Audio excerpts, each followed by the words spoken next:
歡迎光臨 Super 廚房，請點讚、分享同埋訂閱。今次係整呢個番薯餡餅。番薯喺街市買返嚟之後，沖洗乾淨，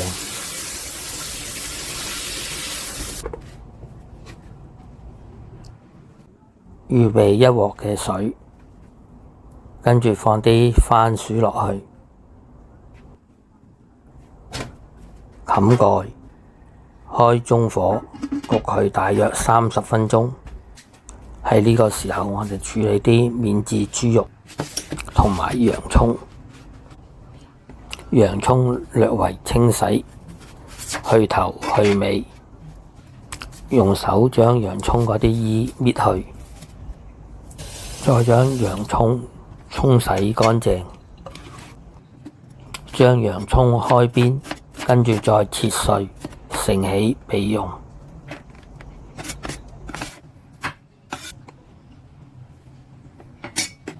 合半嘅免治豬肉，咁倒落砧板度，揾刀將佢剁勻，加入少許嘅胡椒粉，2茶匙嘅鹽，1茶匙嘅生粉，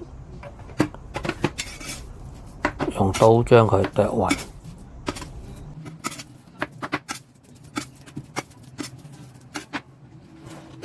盛起備用。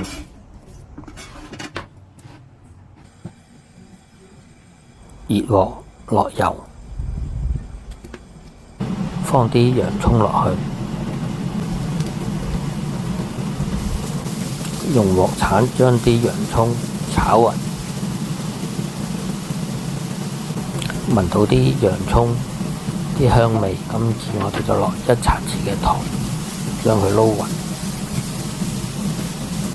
再放埋熱好嘅免治豬肉，將佢炒勻，加少少水，將佢焗熟。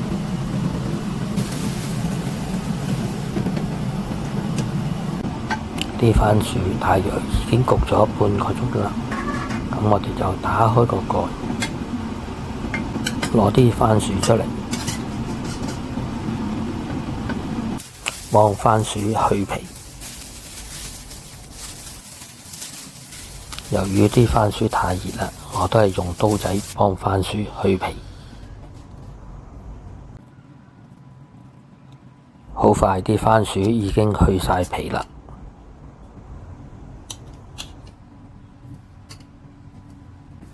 呢啲就係已經去咗皮嘅番薯啦。趁熱用叉將番薯鋥爛。啲番薯鋥到咁樣嘅程度，咁我哋就可以揾手搓啦。用手搓佢一陣，啲番薯搓到咁樣就得啦。咁我哋加入1茶匙嘅糖，再將佢搓多一陣，搓到咁樣就差唔多啦。咁樣攞嚿番薯出嚟，將佢搓為一個球形，跟住揾手壓扁，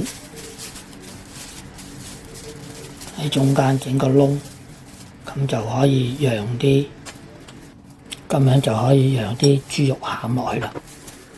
跟住收埋口，咁樣就完成咗一件啦，豬肉餡餅。做完一件，再做另外一件。都係用同一個方法。過咗一陣，啲番薯豬肉餡餅已經做晒啦。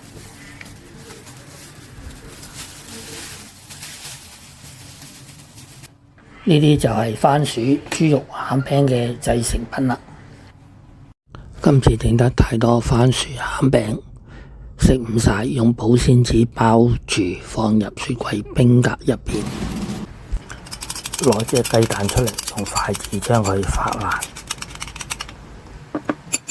預備好麵包糠，將番薯餡餅放入雞蛋撈勻，跟住放入麵包糠內，用筷子將麵包糠搽勻整個番薯餅，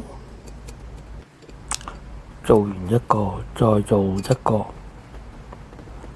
都係用同一個方法。好快啲番薯餡餅已經黐滿晒麵包糠啦。今次係用半煎炸嘅形式，會用多少少油，開大火鑊油，放啲番薯餅落去煎，煎到啲番薯餅變咗金黃色啦，咁我哋就可以反轉再煎另外一邊。